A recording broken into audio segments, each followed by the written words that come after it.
इस काया नगरी का खजाना है नाभि चक्र। नाभि से प्राणी नाम प्राणा, नाभि चक्र जो है शरीर की सारी ऊर्जा है, और नाभि चक्र से जो शक्ति उत्पन्न होती है वो सारे शरीर में संव्याप्त होती है। मूलाधार वैसे कुंडली की उद्गम मूलाधार है, लेकिन ये जो नाभि चक्र है, नाभि चक्र के अंदर सूर्य स्थित है। कौन से स्थित है? और सूर्य की जो गर्मी है वो सूर्य की गर्मी मूलाधार में जाती है, और मूलाधार में जाकर के जो स्वयंभू लिंग के लिपटी हुई कुंडली रहती है वो जागृत हो जाती है, सुषुम्ना में प्रवेश कर सीधी नाभि चक्र में आती है और नाभि चक्र का भेदन कर देती है।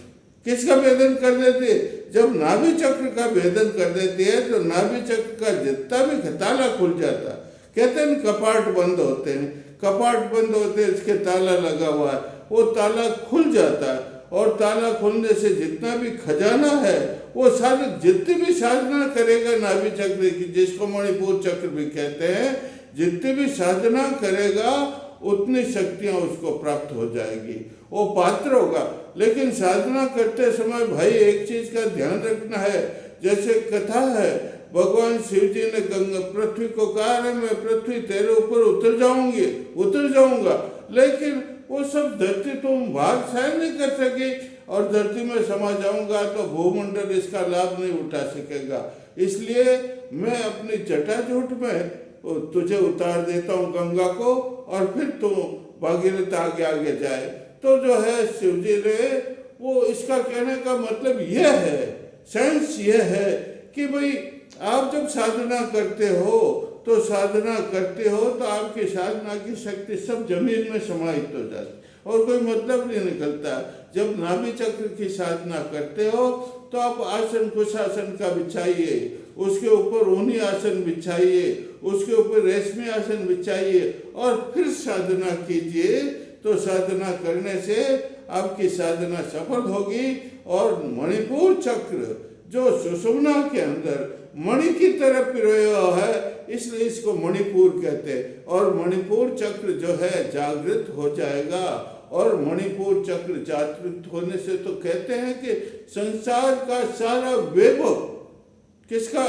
संसार का सारा वैभव इस मणिपुर चक्र के जागृत होने से साधक को मिल जाता है। किसको? जो साधना करता, अटूट साधना, यूं नहीं 2-4 महीने साधना की छोड़ दिया, ऐसा नहीं, जो लगातार सतत साधना, पंतजलि योग सूत्र में भी लिखा हुआ है, जो सतत साधना करेगा वो सफल होगा।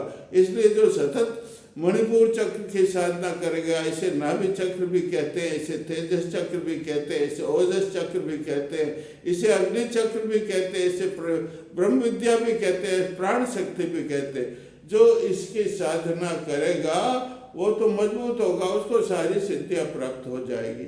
भैया लिखा हुआ है इसमें, पंतजलि योग में भी लिखा हुआ है कि इसकी साधना करो।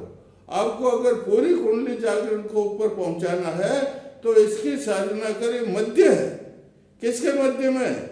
ये जो है ऊपर अनाहत चक्र है, नीचे स्वादिष्ठान है, जल है, और जल के बीच में ऐसा सुशोभित होता है, मणि जैसे हो वैसे सुशोभित होता है। सूर्य का तेज जब इसमें साधक के शरीर में पहुंचता है तो साधक का शरीर तो जो है तेजस्वीमान होता, लेकिन उसे सारी सृष्टि, संसार में भी सूर्य का तेज, नाभि स्थित सूर्य का तेज ऐसा है भैया कि जो हमारे ब्रह्मांड में सूर्य है और हमारे नाभि में भी सूर्य, दोनों जब एक होते हैं तो उन दोनों का तेज निकलता है और सीधा नाभि चक्र में आता है। नाभि चक्र में भी जो है कुंडली जो है अपने पदार्पण का भेदन कर देती।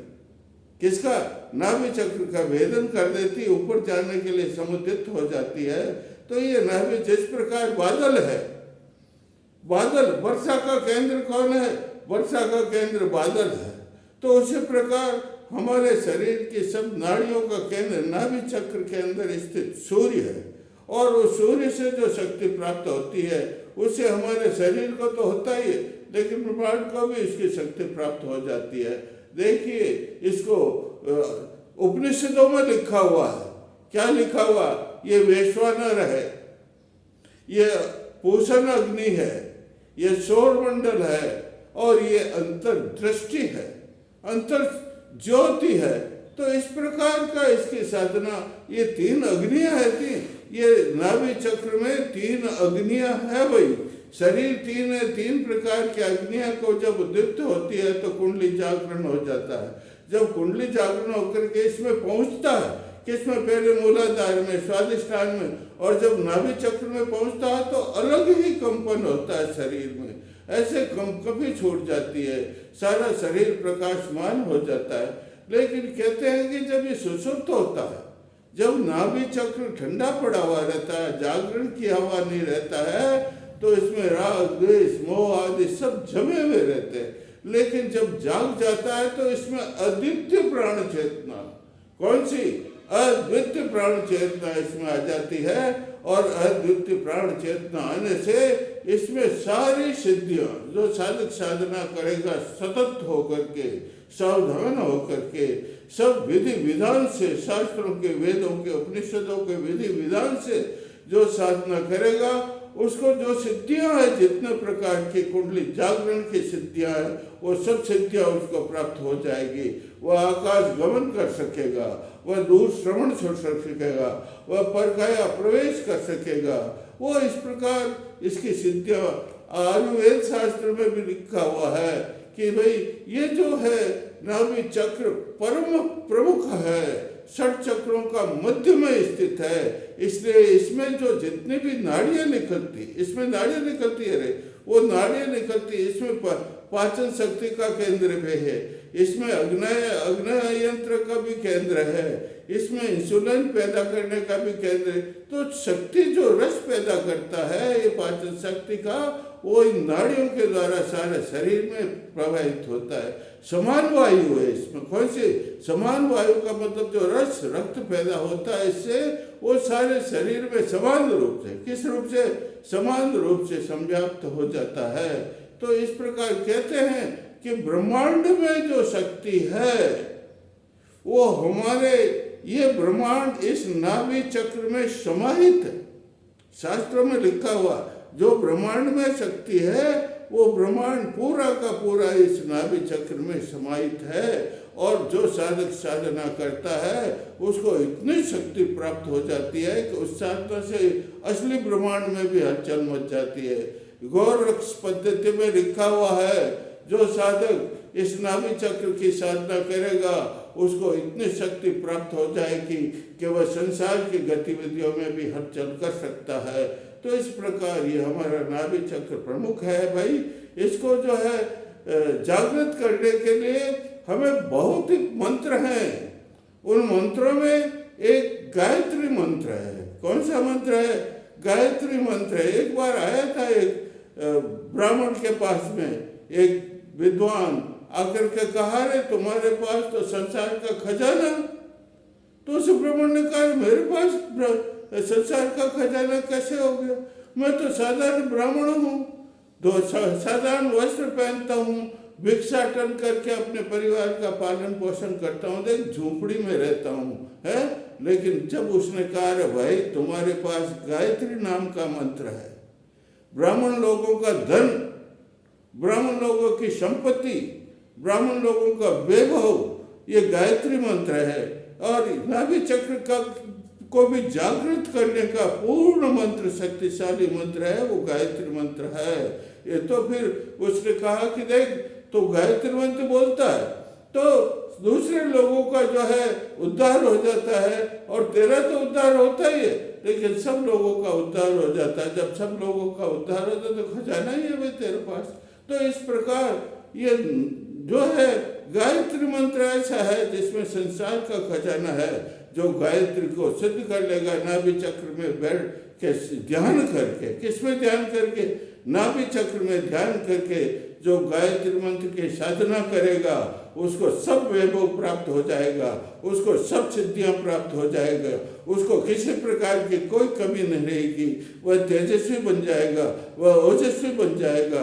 और उसकी साधना करने के लिए आपको तो भाई इस नाभि चक्र का फोटो ला के लगाओ और सब पूजा की सामग्री रखो, उसके ऊपर यूं छिटक दो ताकि वो शुद्ध हो जाए, पवित्र हो जाए।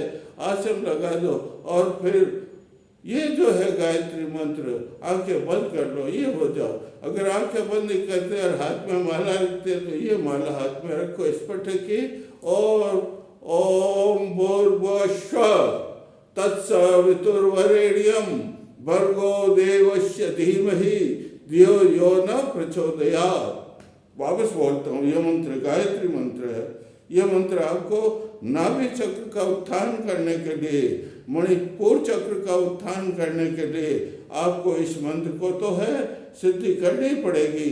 मंत्र को सिद्धि करने के लिए स्नान कर लो, पूजा पाठ की सामग्री लेके बैठ जाओ, लेकिन भूत शुद्धि करो। शरीर को शुद्ध करते हो तो है स्नान करने से, लेकिन सूक्ष्म शरीर को शुद्ध किया जाता है तब कहीं जाकर के साधना पूर्ण होती है। इस गायत्री मंत्र में 24 अक्षर होते हैं।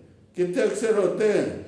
कहते हैं 24 अक्षर के अंदर ही जो है 24 देवता, वैसे 33 कोटि देवता, कोटि का मतलब श्रेणी होता है 33 की श्रेणी बनी हुई देवताओं की, वो इसमें निहित है। लेकिन इसमें प्रमुख 24 देवता, सब संसार के जितने भी 24 प्रकार के प्रमुख देवता है गायत्री मंत्र की नाभि चक्र की साधना करने से प्राप्त हो जाते हैं।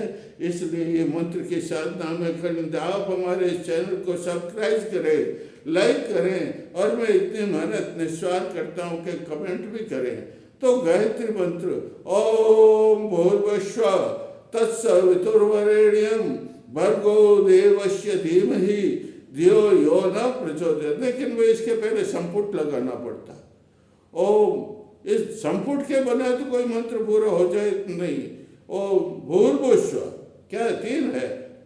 ओम भूर्भुवस्सुः, फिर बोलो त्र्यंबकं यजामहे सुगंधिं पुष्टिं वर्धनम् उर्वारुकमिव बन्धनात् मृत्योर्मुक्षयमामृतात्। फिर स्वयं भुव और भू, ये अब जो है मंत्र पूरा हो गया है।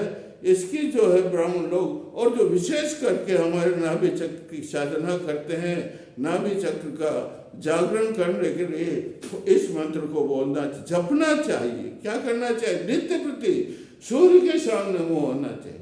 ये सूर्य मंत्र भी कह रहा था, सूर्य के सामने। लेकिन एक बात और बता देता हूँ, हमारे ऋषि मुनियों ने इस नाभि चक्र का जागरण किया था, और नाभि चक्र के जागरण करने से उनमें इतनी शक्ति आ गई इस मंत्र को पढ़ने से। लेकिन वो ये मंत्र नहीं पढ़ते थे, इसमें तो 24 अक्षर होते हैं। लेकिन एक दूसरा बड़ा मंत्र है जिसमें 100 अक्षर होते हैं। कितने?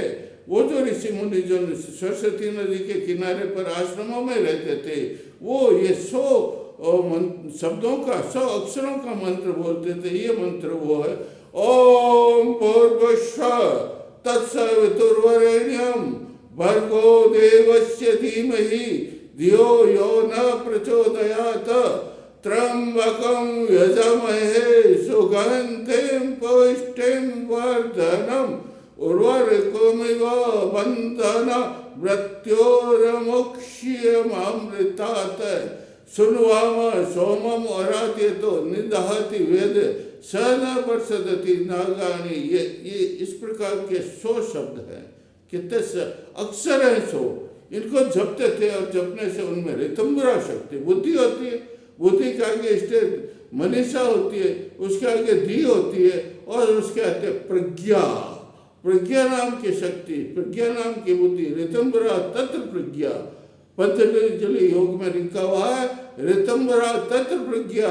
उन ऋषि मुनियों में ऋतंभरा नाम की प्रज्ञा उत्पन्न, सत्य बुद्धि प्रतन हो जाती थी ये गायत्री मंत्र से। कौन से मंत्र से? 100 अक्षरों के गायत्री मंत्रों से। इसलिए आप भी साधना करो, गायत्री मंत्र का नित्य पाठ करो, और नित्य पाठ करने से आपका जो है ये नाभि चक्र का जागरण हो जाएगा, और शरीर का सारा खजाना, सारा काया शरीर का खजाना तो है ही, लेकिन संसार का वैभव, संसार का धन, आध्यात्मिक संपत्ति, वेद वेदांत का ज्ञान, रामायण महाभारत सबका ज्ञान आपको प्राप्त हो जाएगा।